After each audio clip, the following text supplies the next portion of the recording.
Yo, what up? Good morning, GMG.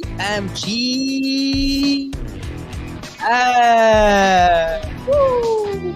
Oh, I like it. A bunch of fours today. Wednesday, June 24, 2024. Today's 6/24/24.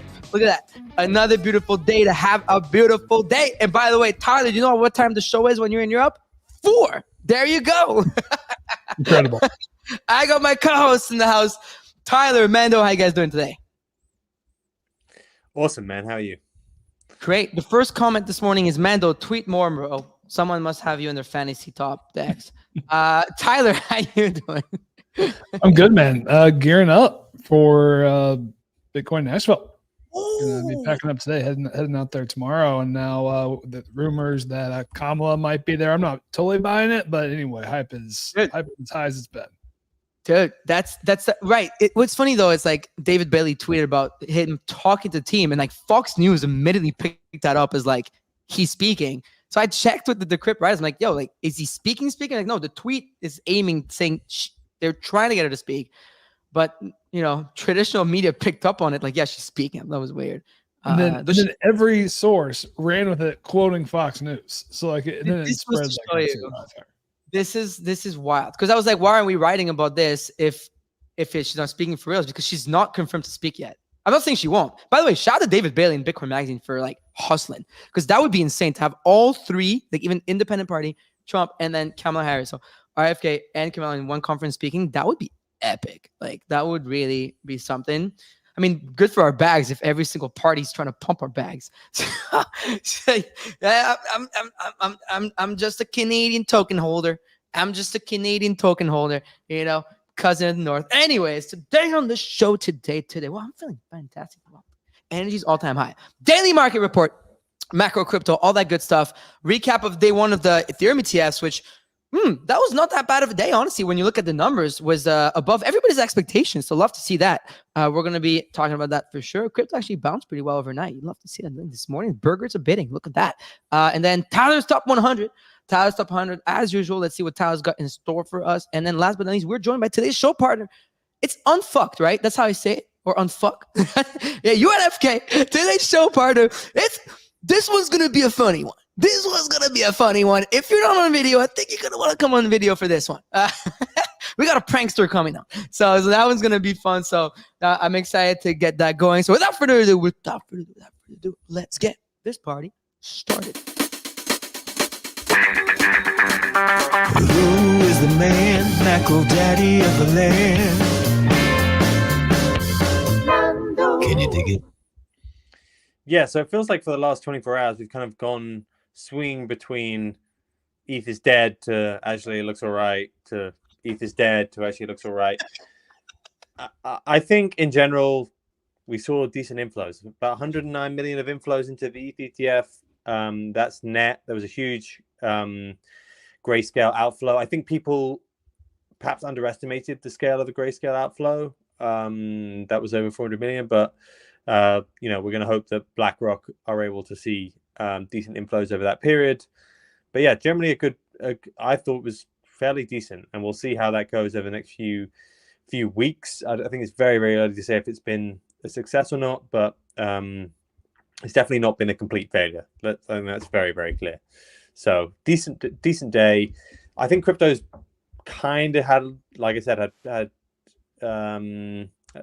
split personality over the last 24 hours, but we're kind of hanging out basically where we went live on the show yesterday. So Bitcoin around 67K or just shy of that, ETH just below 3,500, and Solana hanging out at 180. I think people are looking to see how Solana does on the back of this. Like, does that outperformance continue or not?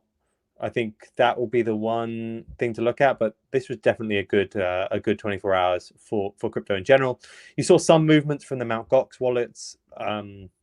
I think some Kraken depositors have been started to be repaid, and you're starting to see potentially Bitstamp as well get funds there. So I think over the next 2 weeks, we'll probably see all of those funds leave the Mt. Gox creditor wallets and move on to exchanges where they'll be distributed. So probably a decent period here of looking at where those funds go.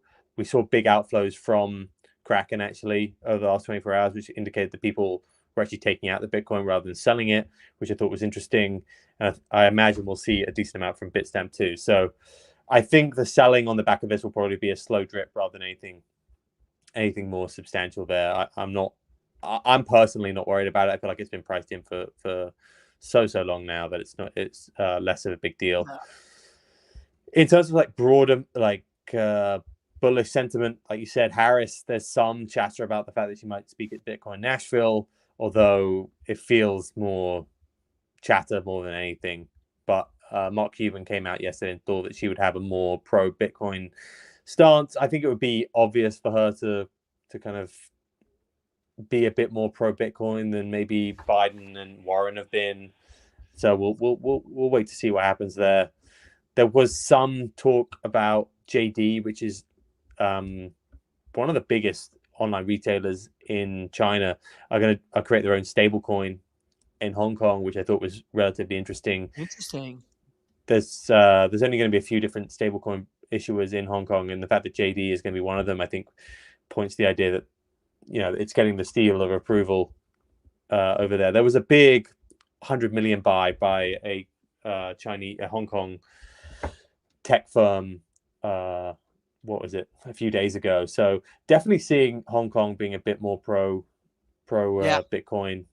To see JD come in and say they're going to do a stable coin, I think is a relatively big deal. For people who are involved in the derivative market streets, DYDX might be selling its derivatives platform to various different buyers, but Jump and Wintermute potentially were spoken about as potential buyers for that. I think that would be quite a big sale. I would be unsurprised if they both bought it. They want to get as much trading data as possible. So yeah, for them to buy it, that would make sense. But they also had a DNS attack at the same time, which was kind of like a weird meeting of those two pieces of news. And then you had BlackRock potentially asking for Athena to invest their funds in the BlackRock Build program. So some, let's say, bigger corporate style news coming out of crypto there. But generally, I would say a positive day. I think we'll probably continue to rally. Macro kind of did nothing yesterday. There was some weaker earnings from Tesla. Google had strong earnings, but nothing crazy. And then we've just seen kind of a ramp up in the Harris campaign. Let's say it looks like she's going to be enacting some policy and kind of definitely being set up now as like 100% going to be the candidate against Trump. It's looking like it. It's definitely looking like it more day in, day out. There's a lot of good stuff going on still, right? It's like the positive news don't just stop at we're getting over the Mt. Gox stuff. Like it's the Ethereum ETFs are live and they're actually doing pretty well. There's a lot of good stuff. I did not know about the Hong Kong stablecoin, which I think is really cool. Stablecoin pegged to Hong Kong dollar unveiled. Jingdong CoinLink Technology Hong Kong Limited unveils its plan to issue a Hong Kong dollar stablecoin aiming to secure a cost-effective payment solutions while adhering to regulatory requirements. It's good stuff. You'd love to see that. I absolutely love it. Not surprised it's coming out of Hong Kong either, because it's like such a big crypto scene over there, and it's much more accepted in a way. Did we lose Tyler? Is Tyler frozen? I was looking at him like, wait, is Tyler's not moving? Look, it's so funny. Man, he is stoic. Looking there. What's the thing that these young YouTubers are doing now? Like English or Spanish? He's back. English or Spanish? English or Spanish? And what, Tim? Do you know what's the thing I'm talking about in the back there? English or Spanish? The first to move. These videos go viral. There you go. Is he? Yeah. Hey, we used to make fun of that Portuguese Wi-Fi, but let me tell you, in Chicago, I don't know what's going on. I'm just saying, I spent enough time in Europe this year to know that it's better out here. Oh my God! I was just saying, we seem to be getting a lot of good news. In general. Did we have a question on screen? You said, Sims. I think I missed it. What's this theory behind Grayscale selling during ETF launches? So yeah, man, people are curious about why is it always Grayscale dumping our bags? Well, it's because they have a higher fee. Their fee is about 10 times what everyone else's fees are. So their main fund is sitting at 2.5% fee, and everyone else is at 0.25% fee. You tend to see big outflows out of those funds and into the lower fee funds. So it's easier to look at things from a net basis because a lot of that outflow will go directly into a lower fee product. Well, there you go. That's a great answer. I think they moved another $500 million worth of ETH this morning, by the way. I'm not sure, but I think there's going to be another one of those. And I think it was Bitwise that looks like they were the biggest inflow. But anyways, let's go to Tyler's top 100 because I'm already assuming that you're going to bring the Ethereum ETFs and their numbers up. For daily NFT and crypto analysis, Tyler D on FOMO Hour cause the kid can't miss. Great to bash the Bears. All right, so crypto majors mixed this morning as U.S. stocks are falling fairly hard. We've got Solana leading the way. I saw it at 178. ETFs day one, they saw $107 million in inflows, absorbing nearly $500,000 in sales from Grayscale's ETH. ETH was down 1% on the day at 34.60. In headline Solana news, Solana Ethereum in 30-day DEX volume for the first time ever. So that's a pretty big mark there. We saw $900 billion asset manager Hamilton Lane. They've launched a private credit fund on Solana, partnering with Web3 protocol Libre for the issuance and distribution of funds on chain. So that's going to be one to watch. Mando teed us up for Kamala Harris. She's in talks with Bitcoin Nashville team to speak at the conference. The Kamala coins went nuts once again. Harris up 150% on ETH, up 50% to 34 million on Solana, the number one market cap token. Mu was another big winner, up to $250 million. Is now a 10-day stretch from $250 million to $750 million in 10 days. Flipped Mog. Cat coins are clearly hot. A lot of NFT news on the day. So Igloo Inc., the Pudgy Penguins parent company, announced a raise of over $11 million to develop Abstract Chain. The funding led by Founders Fund. That's Peter Thiel's fund, along with 1KX, Everest Ventures Group, and more.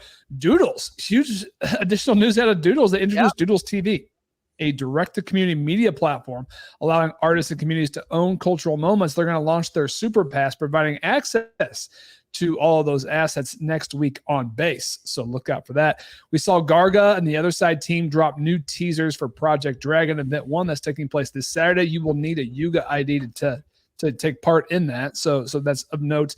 ApeCoin introduced the Banana Bill. It's a big deal. They're offering 100 million ape coins. That's $81 million for builders and those who can help fuel commercial agreements that would bring positive ecosystems. Look out for that. And then two pieces of breaking news this morning. One, MoonPay has partnered with Polymarket to enable credit card payments over on Polymarket. That's a big deal. Onboarding has been one of those. Yeah, they're right there. That's a big one. Right there. Yes. Well, I can't wait to get into that. I think it's a huge deal. And then maybe more fun news here. Solend has rebranded as Save. They introduced 3 new products, including Dumpy.fun. A rival to Pump.fun, but where you can short meme coins. So a new meme coin short protocol. We were asking for that. There's a clip about that. There's a clip out there on the FOMO Hour Twitter, us asking for this tool. So we're gonna need to play. Listen, and like expected, this is the big top 100. You really went for it. Let's talk about Bitcoin Nashville first, because that's like around the corner. I mean, how excited are you? I really wish I was going. Now, it sounds like it's going to be a blast. You know why? Because the moment the Hawk Tour girl is making an appearance. Forget RFK. Forget Trump. Forget the potential of having Kamala Harris. Forget Russell Brand. I mean, I saw that she was going to Karate Combat. Did you guys check this out? I mean, that's the big news. No, I'm just kidding. I think that's what tomorrow night. Yeah. Shout out to Karate Combat. The sad news is everyone in the Bitcoin ecosystem is selling off their ordinals and runes to afford the trip to Nashville. It seems like everything is dumping hard ahead of the conference. So not the best momentum if you take a look at prices over there. But yeah, it's going to be a big event. It seems like more and more folks are going. So stoked for some events. And I mean, the speakers are big at this one. I mean, a lot of times the speakers are kind of like an afterthought, but my God, they've got the lineup here. Let's go look at this lineup real quick. We have, you know who I would like to actually meet in person would be Kathy Wood. She's speaking there. Yeah. She's hella cool. We like Kathy Wood. We definitely stand Kathy Wood. Let's check it out. I mean, witness history. Wow. Look at this. Look at this picture right there. Look at this picture. I mean, dude, look at this. Would you ever believe that when they go on the Bitcoin Magazine website for the conference, and this is the list of top speakers: Donald Trump, RFK, Michael Saylor, Kathy Wood, Russell Brand, and Edward Snowden. I mean, talk about a pack of people. That's interesting. Yeah. Which one of them are you the most excited to see in person, Tyler? I mean, I've never seen Trump speak in person. I mean, that's a big one to see. So Saylor, I think, would also be interesting to say. I mean, I feel like you know what he's going to say. And then Casey Roldemore, from like more of a technical perspective, I think is actually going to give a pretty interesting talk. And he's not even in because of this laundry list of folks they've got. Look at that. I think Vivek is a good speaker, right? Yeah. Yeah. Is he for sure. Top speaker. Let's see. I mean, Mando, if you had to pick between one of these fantastic 7, which one would be your favorite headliner to go listen to? I think they're all good public speakers. I don't really know. I like Vivek. I think he speaks well. I like who is the guy just above? Kathy Wood. I'd like to hear what she has to say. Same. Kathy Wood I like because she always has the craziest price targets for us. She makes the best headlines. Like Kathy Wood, Market Invest is putting the chance of like Bitcoin $2.3 million. I'm like, fuck yeah. You know, that's my that's my girl. Anyways, look, we got all this, but it's interesting. I think Edward Snowden is actually a great speaker. I heard him at Camp the Crypt actually 2 years ago. They had him speaking there via VPN and like the whole video thing. Like he was in the hidden room, which is crazy. Actually, Senator Cynthia Lummis has been very like pro crypto, like leading the charge here on the build and everything. So that's Casey Romo, you're gonna love. By the way, I saw him in Bitcoin in Asia, so I think you're really gonna like that one. Great speaker. I mean, father of the ordinals, right? Who else is speaking there? Interesting. There's quite a wow. There's a lot. Shut. There's quite a selection of speakers. Jesus. Oh, it keeps going. It keeps on going. The difference between it's like the standard conference. Yeah. Yeah. The difference between a Bitcoin conference and an NFT conference is that all the PFPs. you got to respect David Bailey for putting himself all the way down here. Because given he is the founder of the whole thing, but so I respect that. He could have put himself next to Trump, but he didn't. So you got to respect that. But I'm excited to see. I mean, I guess on Monday or something we'll get a TLDR from you. So I'm excited to see all the content come out of it. And then the wild card's Elon, I guess. Polymarket still has Elon to speak. It feels high to me, but there's actually a prediction market on him speaking. Yeah, interesting. Where is it? Bitcoin? Is it? I'm looking. Just search Elon. Elon. Will Elon give a speech? Oh, there it is. Let's see. It's at 21% right now. Still a lot. Yeah, I bet no on this. For disclosure, I think he's going to be speaking. Yeah, doesn't look like. Changes PFP back. That was the signal. That was during the show yesterday. Did that have? Oh, wait, can we check in on DMAGA real quick? I think it rebounded, but yeah, let's check it. Oh shit! I left the chat because I didn't want to get like murdered for sharing it yesterday, so I just left the chat as soon as we were done the show. I can't load deck screen right now. Hold on, let me try D screen. Let's see. That was the funniest moment ever on the show. No, it's funny. You mentioned like the folks in the Telegram rallying. Like there was a period of time on Twitter where like some big accounts were like trying to rally behind DMAGA. Like, yeah, Jeet's out. Now's the time to turn this. Bullish 95% retrace, bro. Bullish 95% retrace. Speaking of coins, retrace, and all that, Mew, where's our check? Where's our check? Pinging the cabal. Pinging the cabal. If you're listening to this, if you want to give us $250,000 to be sponsored by Mew, you just gotta ask. You just gotta ask, did you see that? Did you guys see that on the timing? And Tyler, did you see that part? Because I saw the pump, of course. Which in retrospect, I should have held my mute. There was a moment where I had a fat bag of that thing. Shit. But quick swing trade.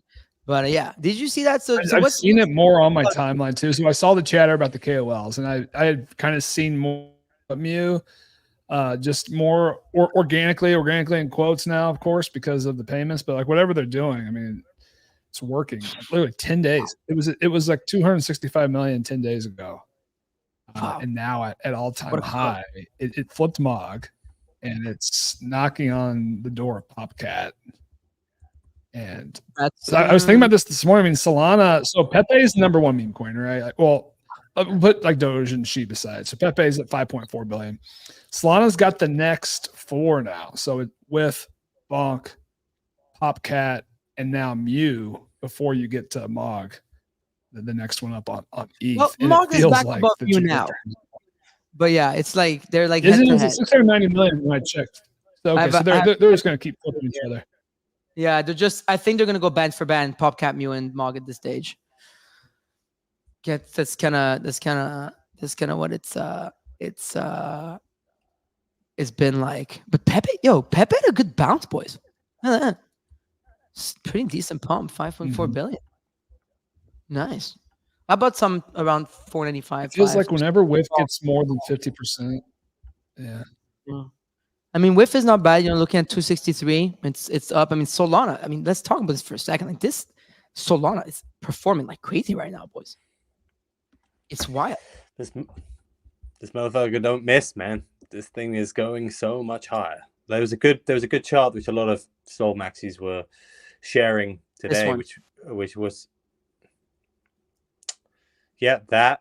But there was one just about the topic that we spoke about yesterday. I'll send it in the chat. But just like comparing it's about the metrics of Solana versus ETH right now. And I will send it to you. Just give me a second. It was on Mando Minutes, but look at that. This is something. This is thing. The metrics are insane at the moment. This is why I'm not a big believer in fade it because it's become consensus. Like this thing is really, really performing well in terms of metrics. So I don't know. I think this thing can keep going. Like I think Solana before this cycle started, I thought the easiest 2 trades were Ordinals and Solana. And Ordinals is kind of, I still think it's had some steam come out of it because of runes. But I do think Ordinals are here to stay for the medium term, and I think people will return to being bullish on them. But Solana just seems like such an obvious trade. Oh my god! Like look at that. Wow. Go through all the 4 of them, right? Like, oh wow! Whoa. Okay, that is some. It's on par with Ethereum on everything, right? Market share, it's on par. 30-day DEX volumes on par. 30-day DEX volume it's on par in everything. Absolutely every metric. Wow.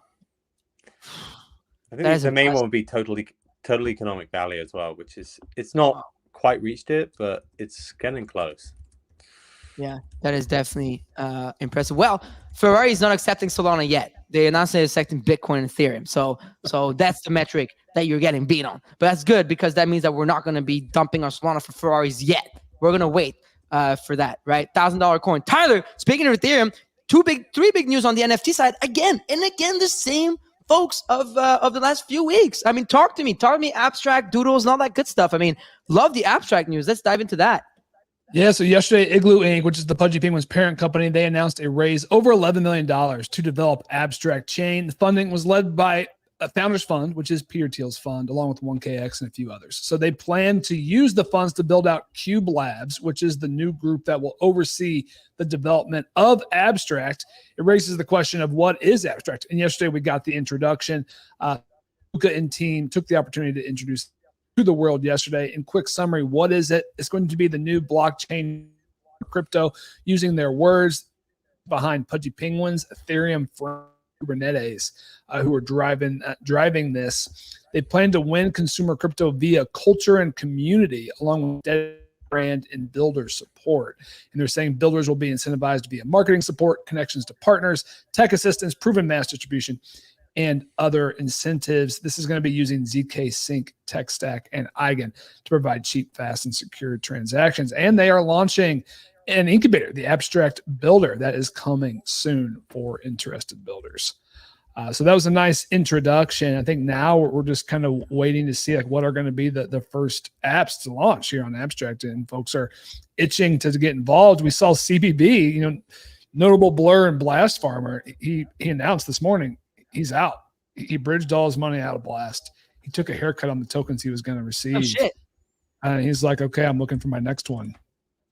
And I think a lot more folks are kind of in that camp right now. So if abstract apps start launching, I think there's going to be demand. Yeah. What are your thoughts on that, Mando, on the abstract news yesterday? I don't really have a strong view on it. I think, yeah, I don't have a strong view on it. Basically, I think it's, yeah, it's good for them. Like, I don't really want to do anything on the back of it. Yeah, we'll see. Well, I mean, we'll see, right? We'll see how they manage to do it. It seems like it's a direct competitor to what we just saw with Blast, right? But I think that they're gonna seemingly help founders more and projects. So I'm curious too to see, Tyler, like what the first projects are gonna be on it, right? It's hard to have an opinion on it now. It's like, okay, right. But one thing we know is Luca's been cooking. So we'll see who migrates there first. Do we think some Blast apps are gonna leave Blast for abstract on that? I don't know if Blast apps will migrate, but I will say this: like it's a good time to be a builder, right? Like the competition for builders feels like it's as high as it's been. So you've got ApeChain now offering $80 million in incentives for developers to come build on ApeChain. Blast has still got all the season 2 rewards and everything they're doing now. Abstract, we don't know the details, but they've already alluded to how they're incentivizing builders. And that goes along with all the grants that we know from L2s like Arbitrum and Base and more. So I mean, it feels like there's a lot of options for the best builders. Is anything net positive happening on the back of this? So, like this proliferation that we're going to see of L2s, like,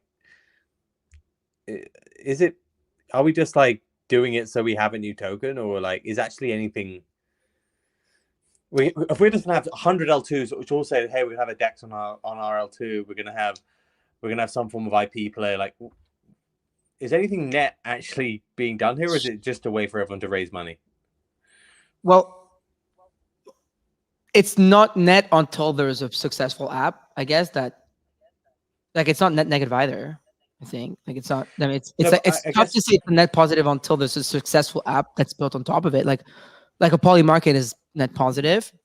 So if the next app comes out of something like that, but what you just said is the prime example of what I'm talking about. Like, our Blast app's going to move over to Abstract. Like, it just feels as though when Abstract's done, we're just going to have another L2, right? And we're just going to have another L2 and another L2, and we're just going to create the same thing each time. And I don't know, but like this is part of the issue I have with like the L2 infrastructure is that we spin up a new one and everyone gets bullish around it, but nothing really productive gets done. Like, it's just like another way for everyone to raise capital and gamble on, and then we're going to raise another L2. So that was my take on it. It was like, I think it's fair criticism. Like, but that's not even, you're not even saying of abstracts, just of the space in general. But I think that's something, a point that people are making about crypto in general. Like, you're making a point that's like, I mean, Tyler, what are your thoughts on that? Yeah, I think it's hard to argue with Mando with what we've seen, in the last few years, right? I think the common argument is we've got enough infrastructure. We need more apps. We've got, the incentives are at least out there. So, folks are trying to put money where their mouth is to solve that problem, right? Like it is a good environment, to be launching consumer crypto apps. Like, you can get money to do it. Or at least that's my read on what these teams are offering up. And like Blast, we thought Blast was going to pay teams, and they kind of they pulled the gold back, and they basically just traded them users. So I'm curious, if the abstract experience will be different. I think they offer a bit of a different, package to builders and then 8.2. I guess. I think we have to wait and see. We need that. We said the proof is in the pudding. Like if apps get built or not. And Yeah. if it's just blast Blasted. teams migrating, that's a bad outcome for sure. Blast did the best job of this I've seen out of any L2. Literally out of any L2 to actually try and create new apps, right? Okay, yes, they were all the incentive structure made them too Ponzi-like, or at least the successful ones too Ponzi-like, because everyone was just really after the blast gold or whatever the hell. But I just wonder if the way that L2s spin up, right, is this exact thing. Like, we're going to spend some money for you to come onto our chain and create something, and the short-term incentives that often lead to these sort of Ponzi-like outcomes, or just an existing app just says, hey, we're going to launch on your site, like Uniswap or Aave decides, hey, we're going to launch on your thing, but nothing really is being created here apart from a vehicle to raise from. It's all rails. It's all rails. Which VCs get to dump on, and with net we're just farming. Like, I don't know. I think it's impossible to argue against what you're saying with the current state of crypto. Like, I think anyone can argue against what you're saying. I do agree with the comment here from Somagos Cordal. Look at Base, they're scaling transactions super fast, they're advancing in wallet UX. Arb is home to amazing DeFi projects. Like, I agree with that. They may not be home to protocols like the poly markets of this world yet, but there is some really cool stuff being built in terms from a DeFi perspective. Arbitrum and Base is doing some cool stuff, but maybe it's not mass market appeal just yet. But is more L2s kind of taking away? I don't know. We'll see. We'll see where that goes. I mean, hey, poly market is built on Polygon. We don't talk about that, but it's definitely a good thought and something that people you're right. Like the person said, at the end of the day, we have to shift the attention from building more crypto rails to building more consumer apps on the L2s that we currently have. So we'll see, and hopefully the abstract's gonna be the home to that. Speaking of NFTs, ETH, and all that good stuff, Tyler, there was also Doodles TV. So what's that now? That sounded really cool. Maybe this is the killer app, right? I mean, they've got a shot. So yesterday, Doodles introduced Doodles TV. It's advertised as a next-gen direct community media platform that bridges the gap between artists and community. So what does that mean? So it is a token-gated platform. It's going to give fans exclusive access to premieres of music, films, digital artwork that commemorate each of the moments in this kind of upcoming Doodles roadmap. You can expect utility like being the first able to see world premieres of films, the ability to chat with community and artists, unlimited access to content. And then to make this happen, they are launching the Super Pass on Base next week. So that will be the pass that unlocks early access to all their events, including the Doodlesville and the Doodlesverse premiere, access to music videos, on-chain, artwork tied to albums, and a whole lot more. And to access any of these premieres or events, so one is going to have either a Super Pass, a single event pass, or a Doodles OG NFT. So right there, the NFT holders do have some utility coming from all of this. It's a cool model, right? I think if the content is as good as we think it is, I mean, I think they're doing everything to use Web3 to push this forward, and not many other teams are doing it like they are. Yeah, I gotta give Julian, man. Julian's, like you said it, but Julian, just I think they're coming on. He's coming on Monday. Monday. There you go. He's coming on Monday. So you guys will be here to hear from Julian Holgood himself, CEO of Doodles. So I like it, man. I like that they're trying, and that they keep on building, because it's tough. The NFT on the NFT side, after a mega raise, all criticism, this and that a few moments, and then it seems like Julian is fucking spearheading. He's a good CEO, man. He's a good CEO. We gotta give him his flowers there, for sure. He's definitely moving the needle forward. And yeah, someone also just commented, Sanko TV on Arb is killing it, actually, and it's true. They've built some really, really cool up.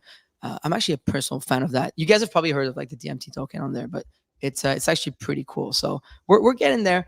I think there's a world where, what Mando, you said, there's finally going to be counterpoints to it, but it's going to take 6-12 months still, I think. Hopefully less.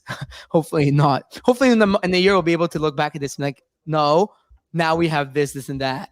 And it's that. Tyler, one more topic. Hit me.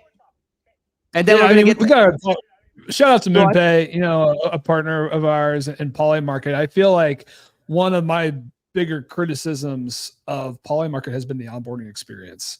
And with this new partnership with MoonPay offering credit card access, I think it really is a game changer. So like I had a personal friend text me just a few weeks back. He wanted to bet effectively on Biden to drop out. We've talked about that on the show. But basically, long story short, he made me do it because he didn't want to go through all the hurdles of buying crypto, getting on Polygon and all that. Well, now he can do that himself now. And like putting the whole like legality thing aside, like that's going to be an issue that needs to be worked out. I mean, this is onboarding just got way easier. Speaking, see you. The second you speak about this man, he shows up. I swear to God, this Keith got. What's up, Keith? Can you hear me, Keith? He's on stage. I can't hear him. His ear was ringing, bro. His ear was ringing. Keith. Hold on. Wait, Keith. On mute. I texted him. I said, on mute. You're on stage. Oh my God. He's not. I think we may have a lag here or something. You guys can't hear anything, right? No. Couldn't hear. Not at all. Keith again. Okay, even one more shot, then we're gonna go to today's guest. I see my boy in the studio. We got a great video for you, but quickly, Keith again. Try number 2. Take 2. Keith. Nope. Well, there's a bug. Yeah, it must be lagging. I'll tell Keith to pass by tomorrow. Maybe we go back tomorrow. It'll probably be easier because I keep trying. Yeah, it's doing it's Twitter, man. Twitter's gonna 2 phones, no shot, nothing. So no dice on that. All right, well, that's not working. Well, I'm being told, Sims, that we got a video to play. And we got today's guest in the studio, so why don't we run that video, baby? Gary Gensler has recently decided to continue his attack on crypto. I've always been deeply opposed to crypto. The only true use case for it is criminals. If I was the government, I'd close it down. The big banks rake in huge profits with one hand and pay billions of dollars in hush fees with the other. Corrupt corporations dominate humanity and the planet, profiting while you lose. But an army of unfuckers is rising to prank corrupt corporations. We have all the tools we need to push back and pull pranks that end corporate corruption. Fucking shitcoiners ruined it for us. Ow. These androids. Making a deposit in Bitcoin. You need to leave. I just texted you the next Chase Bank where we're going. I am a nasty little Bitcoin bitch. What are you gonna do? I'll stop burning down the rainforest. Well, maybe just burn a little bit of the rainforest for money. You want to just go outside and look for a second?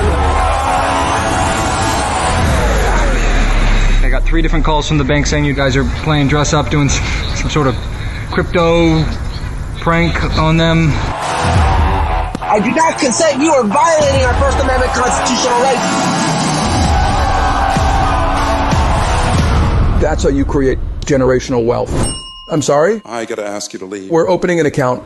Yeah, I gotta ask you to leave, man. Is it possible that humanity is actually this asleep at the wheel? It's not that there aren't things that we can do.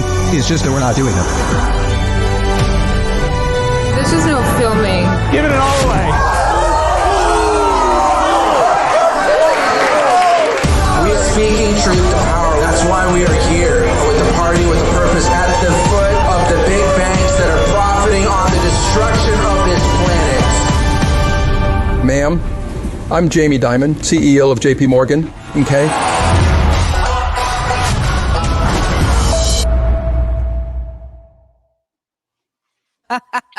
Yo, that is the best intro video we have ever had for a guest on this show in over 700 episodes of this show. I mean, I think I can make that claim, Mando, right? Like this is something. We have Agent Loveless, my good friend Gunner on. Gunner, what's up, brother? How you doing? What's going on, GM? How you guys doing? Man, we're good. Great, man. We're good. That was, dude, we're So- definitely having fun with that one. Dude, Jamie Dimon must hate your guts. He has refused comment to multiple press inquiries. Wow. Chief prank. We told y'all we have a chief prankster coming on the show today. This is great. I mean, let's start from the start. I mean, give us a little background of you, Gunner, because I know your background, but you're a fun man. You've done a lot in your life. Well, first of all, it's an honor to hang out with you guys, and was really enjoying the conversation beforehand. But look, I've always been a prankster. All my best marketing has always been engineered controversy, and I've been in crypto since 2017, and I think like most people, like we were talking about earlier, you guys were talking about, we need mainstream use cases, and so I've just been very, very interested in being part of that. And my background is really heavily in D2C, building multiple communities and millions of users. The business I'm probably most well known for is a company called Thrive Market. We're the largest e-commerce player of exclusively organic and non-GMO groceries, millions of users. And I was really fortunate when I had a scholarship in high school. I grew up with the children of the Patagonia family, and I got to see how they built their business. Like, they were the first company to take recycled plastic bottles and turn into jackets, and that just kind of like blew my mind. And in parallel to my career, I've been helping run large consumer advocacy campaigns around corrupt corporations. An example of one is a group that I helped fund called Rainforest Action Network, and they did 2 pranks against Disney, who is the largest print publisher in the world with all their children's books. They're being printed on virgin paper out of Southeast Asia. So Jungle Book was literally being printed on the jungle, causing huge destruction in the rainforest. And they did 2 pranks at the Disney Hollywood studios, and it got so much press that Disney immediately replatformed 20,000 printers away from virgin paper. So this shit really works, but what has been missing is a large-scale social game and kind of economic incentive engine that ties people together over and over again. And crypto and meme coins are such a great use case for how to actually create those kinds of incentive structures. And that's really where Unfuck came from. You joined Unfuck as an agent in a secret society to prank corrupt corporations. And we're at the very beginning of it, but it's great to be here and share a little bit about what we're up to. That is awesome. That is some high level pranks. Like, it must take you forever to plan. Like, this is no small. This is not just, hey, go prank people, a YouTuber going pranking people in the street and getting out of it. This is like proper production. I mean, it's interesting. The team is so tight that it's like, we're really good. We've done a bunch of them now. So we just have like a media van, and we like have a loose set of things that we know we want to achieve. And then there's a lot of like creativity and flow. The thing that's always interesting is like how you bring in the crowds and the people and create that energy. So it really creates that dynamic. And then, obviously we're using like spy cams and all sorts of other equipment. And, there's a lot of like intricacies to all of that. Wow. That is super cool. Wait, you ever got in trouble? There was some cop cars at the end of that one. You get in trouble with those pranks? No comment. Okay. No comment. We don't have to go there. That was just my personal curiosity. Dude, you're getting people love it. How much is spending on lawyers? I don't think he's gonna comment on that, but people seem to love it. If someone just proposed, you got pranksters in London, you got someone who wants in on this in New York. So hey, well, you know what? Let's just get to that. Get to how people can actually be part of the movement now, because you're bringing it, to crypto. You're bringing it on chain via Unfuck. Which seems to be like a super fun and cool project. Maybe we need more of that. This is mass adoption, man. Maybe we need more of that. Maybe that's gonna help on that front. So what's the story? What's the story behind Unfuck? I mean, look, I think the crypto community in general is fucking powerful. Like the fact that it's become a presidential issue. I mean, just in the last 10 years, we go from the Satoshi Bitcoin movement to where we are today. We're fucking powerful. This community is powerful. And, I think we're in this really amazing time where, we now need to build mass market use cases. And I think gamification, GameFi, meme coins, the attention economy. We sit at this really interesting intersection where we're able to do that. And then, for us, we, of course, we're just releasing the beta, so you can follow us at Unfuck Earth and go to our, you can get a referral link there to get into the invite only beta at unfk.com. But the thing that for us, we also really think a lot about how do we do online and offline interaction points. And so we did a pilot where we did a dance party treasure hunt in front of 6 big banks downtown LA. We had 5,000 people. 5,000 people, rolled up to the Chase skyscraper in LA, jammed them on the corporate switchboard with their phones, hit QR codes for treasure hunt, did a dance party, and then we marched off to the next bank. And we have DJs now that will bring out 10 to 20,000 people, and we're going to put that on tour as a treasure hunt dance party, national treasure hunt dance party tour, starting in the fall. So that's just like an example of how we think about large scale IRL in conjunction with online collaboration. Our first kind of quote unquote community prank kicks off tomorrow with Cosmo, where it's a meme contest to give Gensler the finger, and everybody's going to be, it's a community prank where everybody, gets to participate in a prize pool for, giving our favorite friend Gensler the finger. And so I think, we're just like in this really playful early stage of like listening to what our audience wants, testing the product.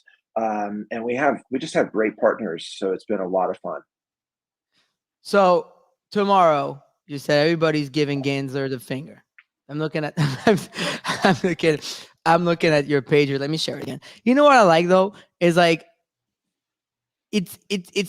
what you're saying is essentially like you're not wrong when you write threads like this. Like these people are not much better. Like they're trying to, we always talk about something similar. Like the SEC and bankers are trying to talk crypto down. Jamie Dimon saying crypto's for criminals. But yes, JP Morgan pays $39 billion in fines, and not a single banker went to jail after 2008's financial crisis. That's just fucked. You just say that objectively. Like in what world is that objectively fair? The thing is that fundamentally, like the core dilemma and dynamic is the big bankers on Wall Street pay off our politicians, and then you get fucked up regulators like Gensler. And then, and then the reason why they attack crypto and try to undermine it is that it threatens their entire business model. Like hundreds of billions of dollars have been made in overdraft fees by the banks and in interchange fees. Literally, if you Google how much money has been made in overdraft fees by the big banks, hundreds of billions of dollars. Hundreds of billions of dollars have been paid in fines by the big banks. And so, they attack crypto because it threatens their business model. And that's the fundamental dynamic. And, even the context of airdrops, it's the whole model on Wall Street with bankers is they gather all the value and then they release an IPO at retail at multi-billion-dollar valuations. And then they're selling while all the retail buyers are coming into the market. And so the airdrops in general are giving access to tokens earlier on. It just disrupts the entire apple cart, which is why they're attacking our ecosystem the way that they do. No, listen. I'm going through the thread, and for anyone who's curious, like you should actually go check out the thread I'm showing on screen right now. So if you're on video, if you're not on video, a bunch of you are on here with us on video, but if you're not, go on UNFK Earth. On X, so Unfuck Earth, and there's a whole thread of everything Gunner's talking about. I guess you did get in trouble. That's a nice picture. Yeah, I definitely was a little bruised by that one. Yeah, that one looks like it hurt. But it was you as Jamie Dimon here. Shit, dude. This meme is great. This meme is great. But there's definitely a bunch of stuff like that. So I absolutely love to see you, really trying to unfuck the world here. And so talk to me more about this huge dance party you're throwing. So you're throwing a huge dance party Yeah, so treasure we hunt did on the this street? pilot. Yeah, we did this pilot, and it was, like a bunch of things didn't work well, like you do when you experiment with shit. But we turned out about 5,000 people in 6 weeks as this treasure hunt, and I think you guys have the video for it. We may have swapped out, but if you want, we could play it. But it's I think again, it's just an example of how do you create really like mass market on ramps. And at the end of the day, like we all want to like feel like we belong and can connect. And festival culture, music culture, it's such a driver of interaction points to the masses. I've produced a lot of events over the years, and the energy on when we did that, literally 5,000 people in front of the Chase Bank in LA, everybody's like jamming the corporate switchboard on the phone, synchronized. The energy, you could just look in everybody's eyes. It was just insane. Like I've never seen anything like it before. And so, as we roll that out in the fall as a national tour, it's going to be really interesting to see. Like I brought a lot of celebs as investors into previous projects, and so we have a lot of relationship there, and two, because they think it's a really interesting use case. And so look, we're going to make a lot of mistakes. This is a fucking hard problem. I think we're all in that boat. We're in crypto broadly. Like it's fucking hard what we're all trying to do. Like it's just hard. And then you have the regulatory backdrop of all of that. And it's just fucking brutal. Like kudos to anyone who tries to do something. It's so annoying. I'm going through it right now. My conversation before coming on the show was with our CEO and stuff. It's like, it's so annoying, all the stuff and the loopholes and the things you have to go through to fucking operate in this industry. Like, it is insane. It's insane. It is insane.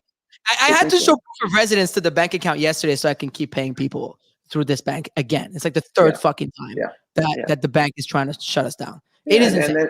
And then all the technology and just trying to be a good leader and dealing with the backdrop of the regulatory. And it's like, it's fucked. It's hard. You want to tokenize something? Good luck. You want to figure out how to do it? Better not do it in the States. Like it's something you don't want to do it in the States is that they're not letting me do it in the States. It's all these things. I'm sure any founder who's in here or any person who's in marketing or has helped people go to market, all the good stuff, you know exactly what I'm talking about.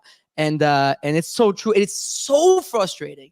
I don't want to open that can of worms because I'm gonna really say. So anyway, I think look, it's an honor to be part of the ecosystem. We have such a great group of allies and supporters. We're gonna make a lot of mistakes as we test a lot of shit, but I think there's never been a large scale gamification of pranks and engagement the way that we're doing it. And we have our first actual video game coming out in the next 7 to 10 days, and we are going to be running weekly $10,000 Soul airdrop rewards for everybody who interacts on the app as part of a broader kind of airdrop strategy. And it's just been look, in the midst of all of the fucking brutal nature, the sleepless nights, the stress, the lawyers, whatever, there's the funnest thing honestly has been shooting the pranks. Like actually the energy of shooting the pranks and the reactions and then seeing people's reactions to it. It's just, it honestly, I guess it's probably like the little child in me that's just like a prankster. I just love that shit. I love the name Agent Lovelace. That is the best part. I mean, you got some people ready to go take it to the streets and prank with you. We did load that video up for you. We'll use it as an outro, so we'll play in a second. But my last question was, but you kind of just touched on that, is like how you plan on really interact with meme culture and attention economy. And you're saying there's an app, so you got to go on Fuck. So I just want to get that right because links, you know how it is. So it's on UNFK.com. Yeah, but you want to get it's invite only right now. So there is a refer link on our Twitter profile at UNFK Earth. So make sure you go to UNFK Earth on Twitter, follow us so you can kind of stay really close to what we're up to and all the experiments we're running, and then you can get right at the top in the bio is the agent code to get in. Yeah, look, I think back to your question on kind of the dynamic of meme coins and the attention economy. Look, I think there's something absolutely historic happening for all the craziness in the meme coin space and all of that. We're in this new era where this attention economy era, and when there's a liquid asset class tied to a meme, and if you can drive consistent attention to that meme, it tends to distribute aligned incentives to all the stakeholders in a way that has just never been done. Like even just 3 years ago, that was not even something that was like conceivable. And so I think that there's just an amazing set of new use cases that are going to arise as apps like us and others emerge, where they're harnessing the power of like, hey, if I'm going to give my attention to something, then I should be able to participate in the aligned incentives of the fact that I'm adding value to the ecosystem by giving attention to it. And I think that's absolutely a historic use case for crypto, and really I think a historic use case for mass market adoption for all of the craziness that's existed out there. Oh, I love it. I'm excited to see what you do next. So I think I mean, thank you so much for coming here, for partnering with us and bringing trying to unfuck the world in FOMO hour this morning. Let's put it that way. It's really appreciate it. Just a big fan of what you guys do, the consistency, the work, the dedication. I know that this is a small part of what you guys each are doing, and your entire team has been just a pleasure to work with. So really appreciate it.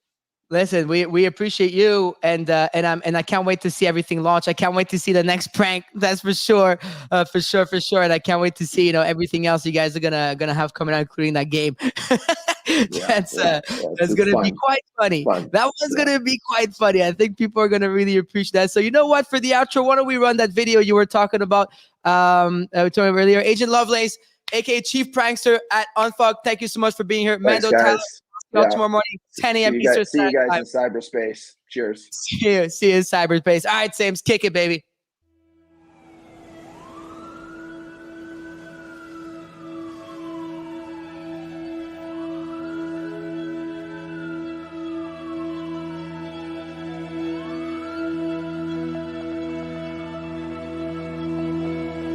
It's so important that you're all here to stand up for our planet. It's just amazing how many people feel like it's not their fight. We are here. We are speaking truth to power with a party with a purpose on the streets, shutting down the streets at the foot of the big banks that are profiting on the destruction of this planet. That is what we're doing here.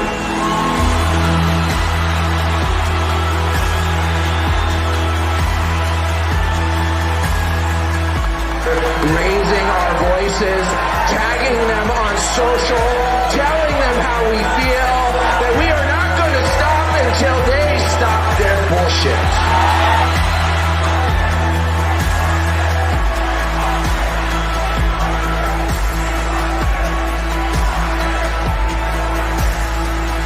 A real dream to be here and to practice art activism, to harness our power, to demand the change that we know is possible, to reshape capitalism together.